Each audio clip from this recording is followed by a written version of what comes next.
Apa kira-kira yang menurut Pak Edward ini menjadi jawaban untuk mengupgrade bisnis orang tua sekarang di Semarang? Yang pertama pasti semakin setelah ketemu Pak Indra, Pak Tinus dan Bro Wilson waktu itu, saya semakin tertarik. Saya cerita ke istri saya, oh ini yang kita cari selama ini.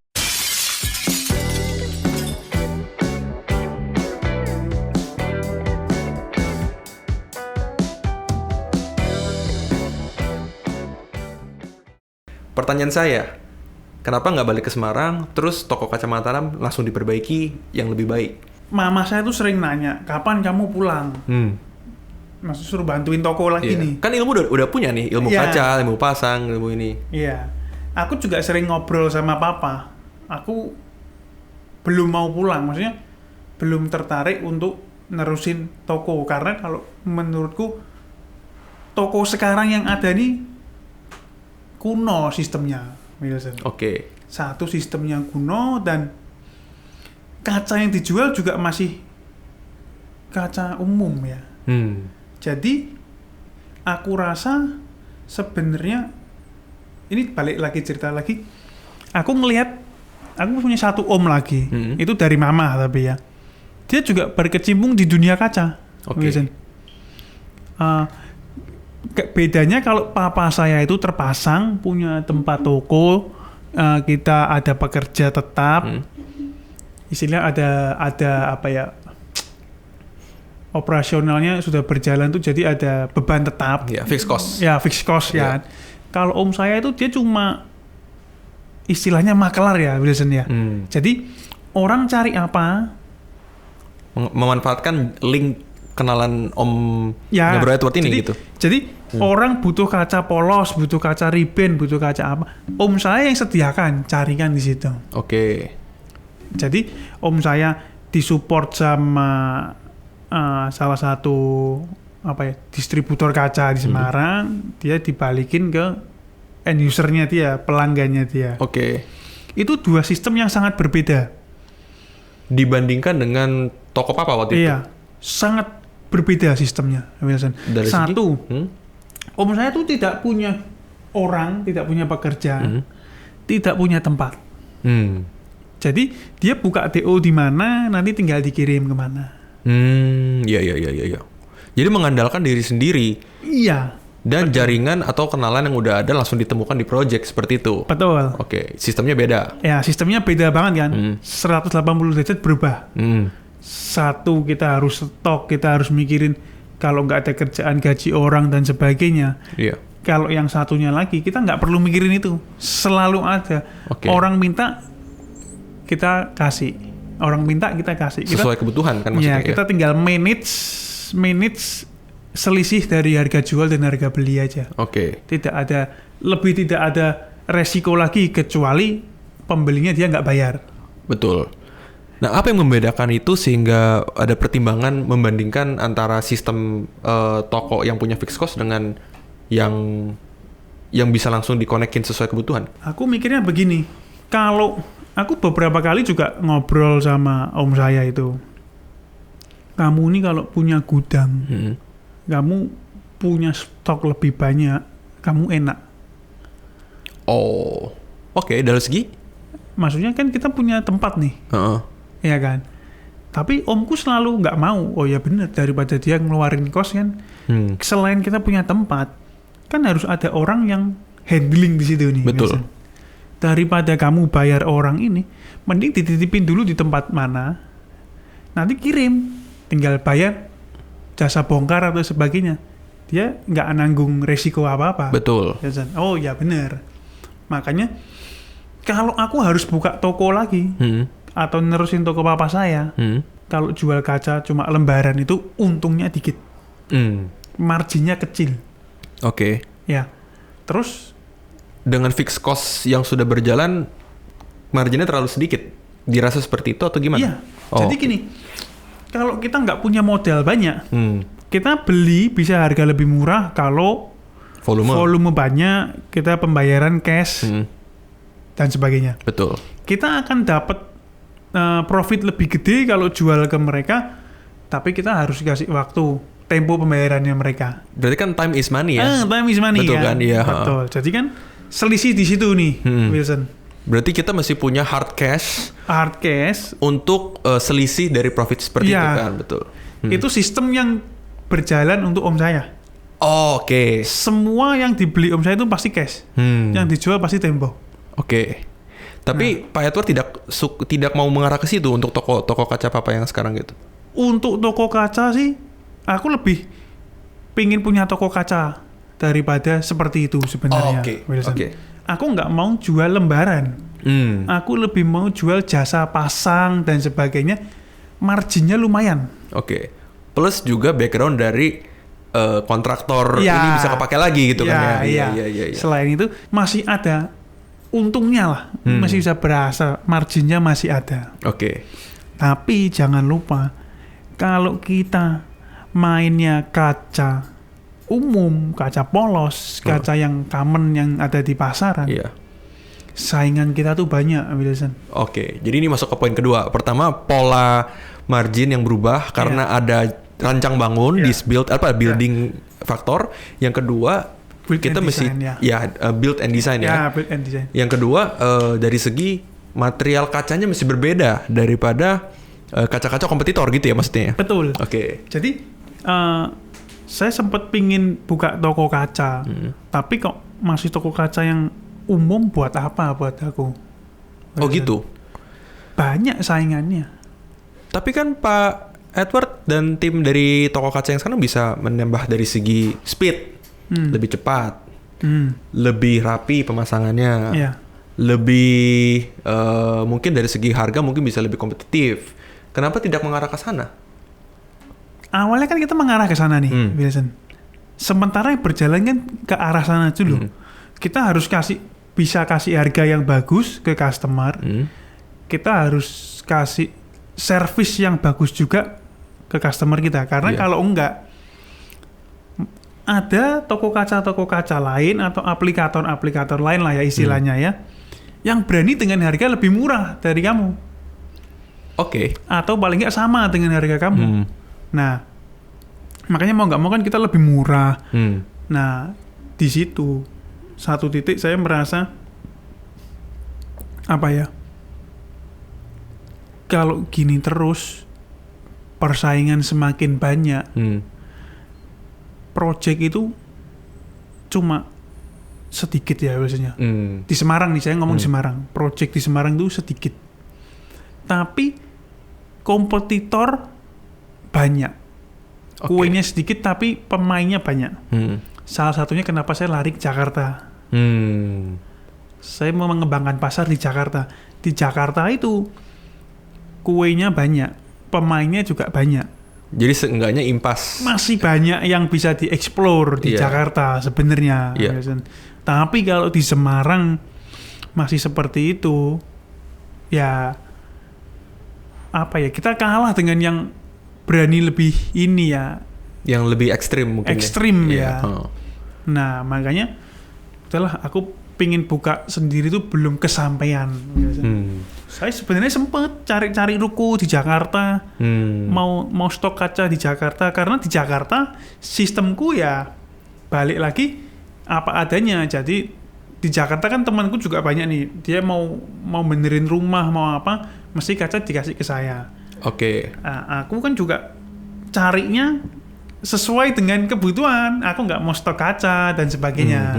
Karena satu, kita nggak ada orang di sini, nggak ada mobil di sini, space lagi belum. Itu termasuk kuras waktu juga loh di Jakarta itu.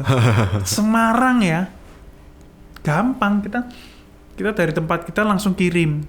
Kalau di Jakarta aku harus pesan dulu ke pabrik, dari pabrik tunggu kiriman kan kita nggak bisa mastiin. Mau kapan? Karena kan harus bareng dengan kiriman lain dan Betul. sebagainya. Banyak waktu yang kebuang. Aku kepikiran punya tempat, punya armada, punya orang sendiri juga yang fix. Mikirkan capitalnya, kita harus keluar terus nih. Biarpun nggak ada project, intinya kita harus sewa tempat, harus bayar listrik, harus apa ya. Itu menurutku nanti dulu lah, coba siapa tahu ada jalan yang lain. Nah, kebetulan Pak Agus itu, Om Agus itu nelpon saya mau ditawarin jadi dealernya Glassmart untuk area Semarang. Waktu itu udah kenal Glassmart belum? Atau udah kenal Himalaya sih udah kenal kan karena project kemarin ya? Himalaya udah kenal, tapi Glassmart aku pernah tahu, cuma nggak tahu itu apa. Oke. Waktu itu di benak, bro, apa tuh? Glassmart tuh kayak gimana sih gitu? Dalam benak aku tuh Glassmart. Aku pernah masuk sekali ke Glassmart yang di Sunter itu. Ya karena salah. Iya, salah persepsi itu. Jadi waktu itu aku mau masang kaca cermin kayak butuh pen iklan atau apa ini kalau nggak salah namanya pen iklan lah ya. Pen iklan tuh pin ini ya? Join pin ya kayak gini ya. Aku kesana, Mbak, saya mau beli ini. Oh, kita nggak jual seperti itu, kita jualnya kaca. Oh, dari situ aku baru tahu. Oh, ternyata dia jualnya kaca-kaca interior. Iya. Aku lebih jelasnya sih belum nanya sih waktu itu ke Glassmart itu dia jualnya apa aja. Cuma aku nanya dia nggak jualan itu, ya sudah saya keluar.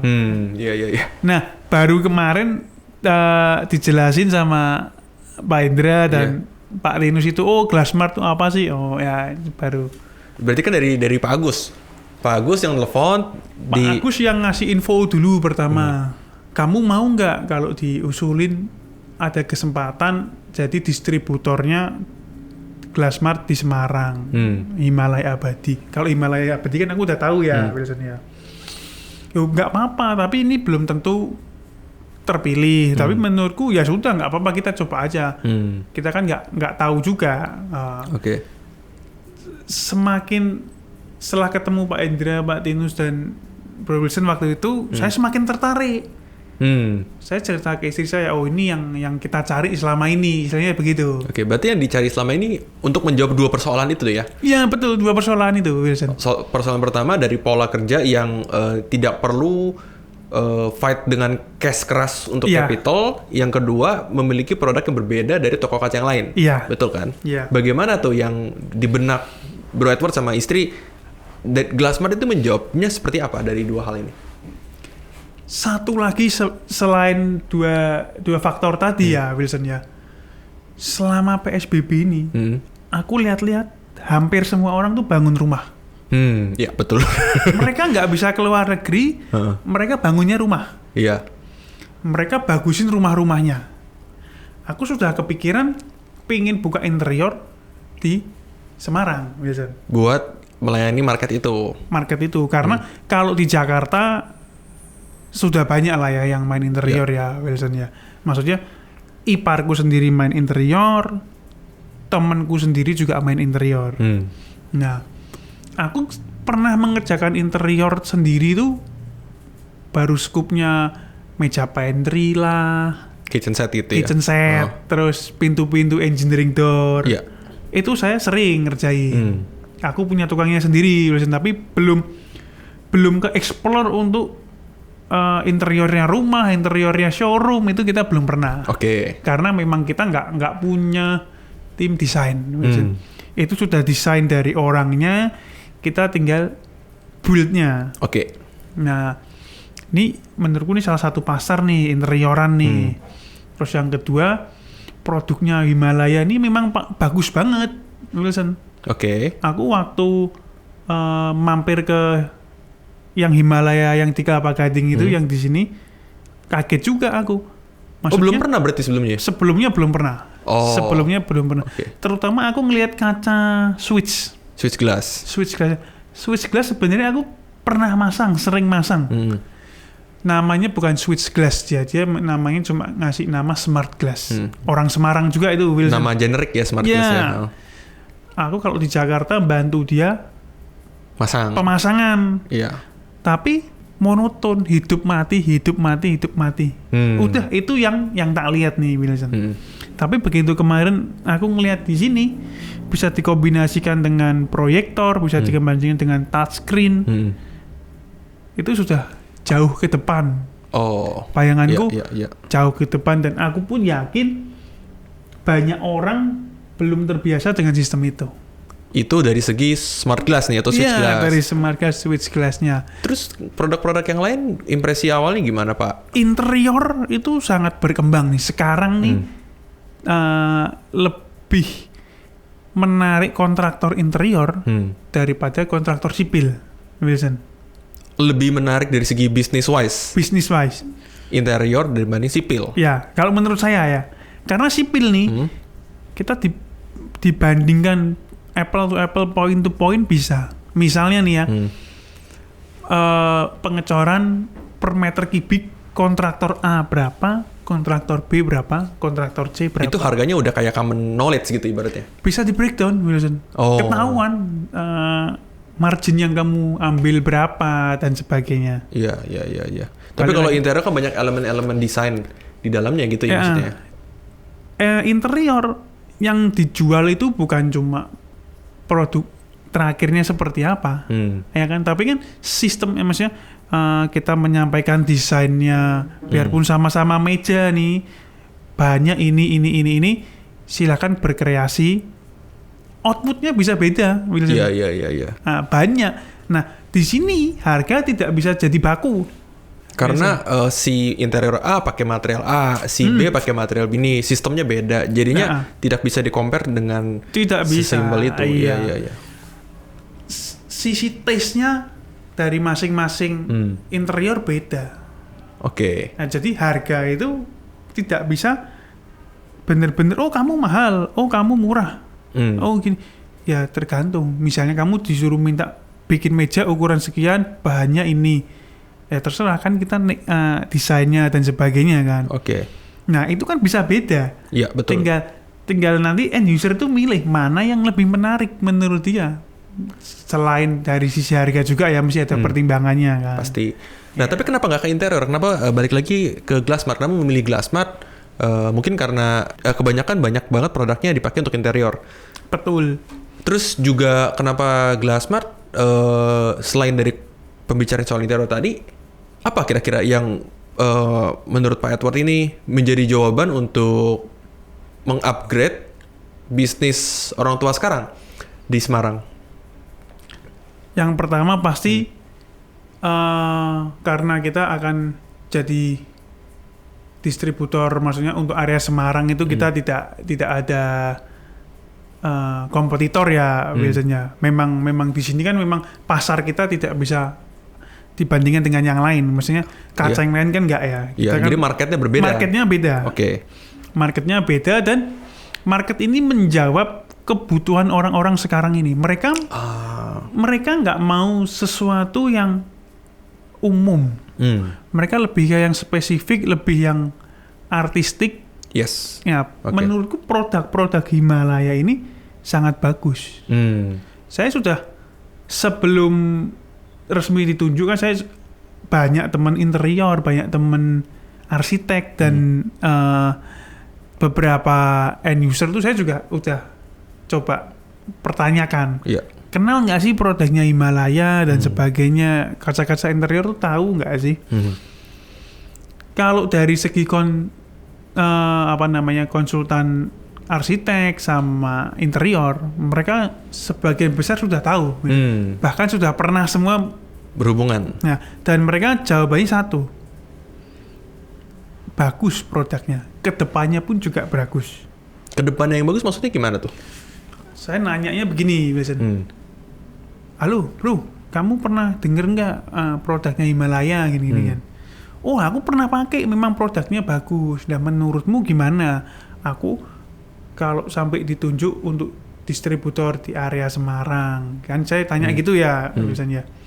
Oh ya bagus, memang produk-produknya tidak perlu dipertanyakan lagi lah ya. Produknya bagus, cuma permasalahannya itu di harga. Kadang-kadang kan kebanyakan gitu, karena aku sempat ngetes langsung ke end user, Wilson. Dia lagi bikin rumah mewah di Semarang. Aku coba tawarin kaca-kacanya ini.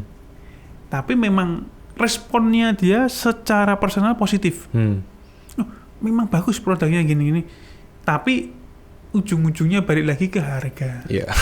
Harganya lumayan juga ya kalau dibandingin dengan marmer dan sebagainya. Di posisi itu aku juga cuma bilang ya, kalau dibandingkan dengan produk-produknya kaca yang common, yang umum, ini tidak bisa tidak bisa dibandingkan, ya. Karena sangat jauh kualitasnya dan peruntukannya pun juga beda. Betul. Dan apa yang kita dapat juga beda. Nah, makanya sebenarnya mahal itu relatif. Betul. Aku bilang gitu. Kalau memang belum umum, iya. Tapi kalau menurutku mahal itu relatif karena apa yang kita bayar sesuai dengan apa yang kita dapat. Betul. Nah, ya, seperti itu. Makanya aku nanya ke teman-teman tuh responnya memang positif, Wilson. Tadi balik lagi tadi karena produknya secara kualitas, secara umum bilangnya bagus produknya. Bagus. Untuk kedepannya, tadi kan ada sempat mention untuk kedepannya ya. Maksudnya gimana itu? Jadi gini, yang balik tadi itu orang sekarang tuh lebih banyak renovasi rumah. Mereka pinginnya arahnya interior semua, Wilson. Oke, berarti maksudnya pemakaiannya semakin luas, maksudnya gitu ya? Oke. Dulu di Semarang pemakaian interior tuh nggak sebanyak sekarang. Dulu nggak ada kontraktor khusus interior, adanya arsitek ya sudahlah yang desainin arsiteknya semua. Tapi sekarang sudah main ke interior, permainan interior, Wilson. Salah satunya ya paling menonjol ya di dunia kaca interior ini. Oh, jadi maksudnya input dari teman Bro Edward itu produknya oke saat ini boleh dipakai karena kualitasnya oke dan kedepannya akan pemakaiannya lebih banyak lagi. Pemakaiannya akan lebih banyak lagi. Oke, ngerti. Karena range produknya itu banyak sekali. Misalnya dari mirror, dari kaca pattern, dari super clear, istilahnya banyak banget lah ya. Enggak cuma dibedakan kaca polos dan kaca tinted. Iya. Biasanya untuk produk-produk yang lain itu kan cuma dua tipe ya, kaca warna atau kaca polos. Iya. Ya kan. Ini kan lebih range. Patternnya juga orang-orang yang nggak biasa orang lihat.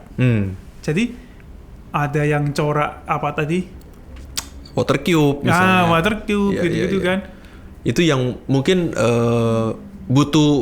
ibaratnya butuh rasa atau aroma dari segi desain seperti itu ya. Iya. Oke. Nggak monoton dan nggak istilahnya banyak pilihan mereka. Iya. Permainan warna, permainan stiker, permainan laminate itu kan menarik juga. I see.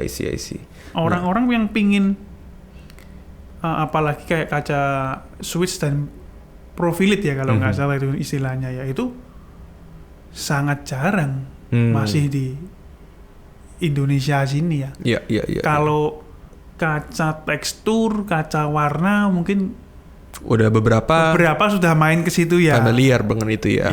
Cuma kaca-kaca patternnya yang lain, kaca-kaca itu beda dari yang lain.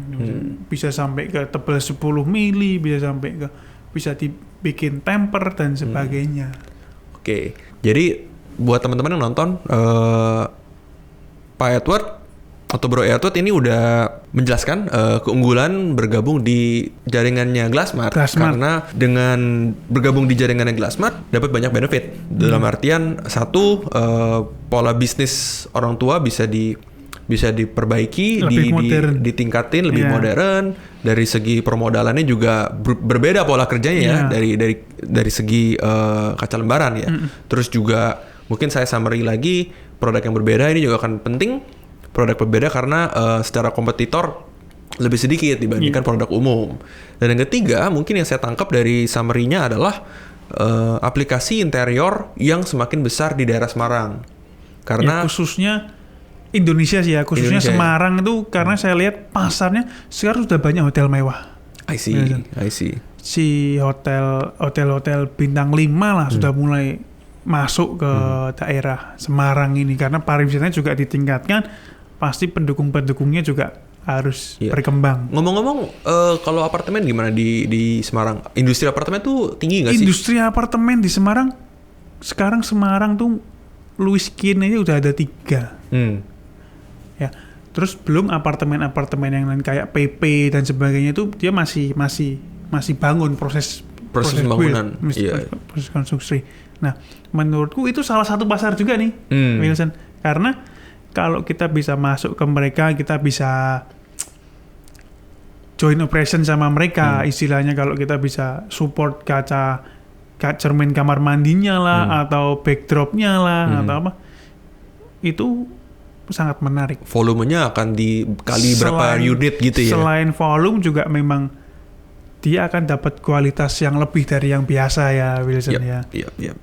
Pilihannya banyak, karena kalau dulu tuh orang pikirnya kaca cermin, kaca tekstur, kaca polos, kaca warna, kan udah gitu doang ya, Wilson ya. Nggak ada pilihan yang lain. Nah sekarang dari motifnya aja berapa banyak, ya kan, kaca cerminnya aja warnanya nggak cuma yang umum. Terus kaca apa lagi ya, kaca wall film, orang kan biasanya cuma stiker biasa ya, biasanya kita pakai sunblock atau apa, ini kan memang kualitasnya nggak bisa dibandingkan dengan mereka, sangat jauh. Oke, mungkin saya mau ngomong beberapa hal. Satu, berarti Pak Edward ini sudah kita tunjuk menjadi distributor Glassmart di Semarang. Jadi ntar tunggu tanggal mainnya, kita akan umumkan di kita punya sosial media dan di website. Sekarang dalam proses pembangunan gudang ya, atau pembangunan workshop sama gudang kita lagi proses. Untuk showroom kita lagi permasalahan desain ya, lagi desain dengan Bu Esther itu. Nanti begitu desain sudah disepakati, kita juga akan langsung build untuk showroom kita.